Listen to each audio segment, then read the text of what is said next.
আসসালামু আলাইকুম। চতুর্থ শ্রেণীর শিক্ষার্থী বন্ধুরা, তোমাদের গণিত বইয়ের ৩ পৃষ্ঠায় আছে অঙ্কে লিখি।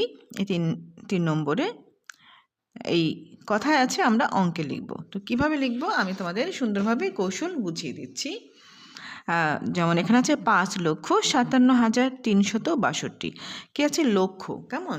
যদি লক্ষ থাকে আমরা কি করব? লক্ষ পর্যন্ত বিন্দু দেব যাতে তোমরা বুঝতে পারো। দেখো, একক, দশক, শতক, হাজার, অযুত, লক্ষ।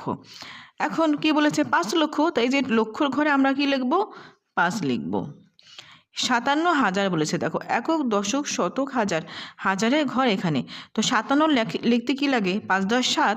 তো সেক্ষেত্রে আমরা এই হাজারের নিচে লিখব ৭, আর এই একক, দশক, শতক, হাজার এই অযুতের ঘরে লিখব আমরা ৫। ৫৭ হাজার হয়ে গেল। এরপর আছে কি? ৩৬২। ৩শত, তাহলে একক, দশক, শতকের ঘরে হবে ৩, আর ৬২ আমরা একক এবং দশক ঘরে লিখব। এরপর দেখো আছে কি? ১২,০৩,৮৮৪।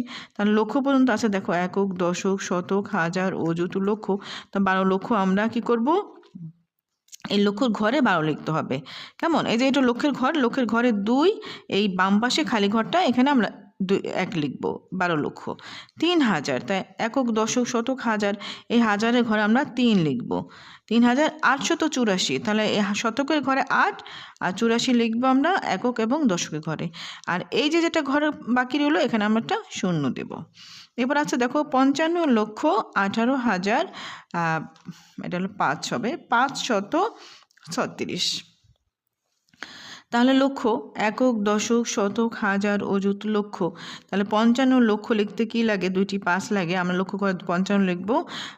৫৫,১৮,০০০, একক, দশক, শতক, হাজার, হাজারের ঘরে ৮, আর বাম পাশের ঘরে ১ লিখব। ১৮,৫০০, এখানে জন্ম আছে ৫৩৬। তাহলে ৫৩৬ এভাবে লিখব। আশা করি বুঝতে পেরেছো।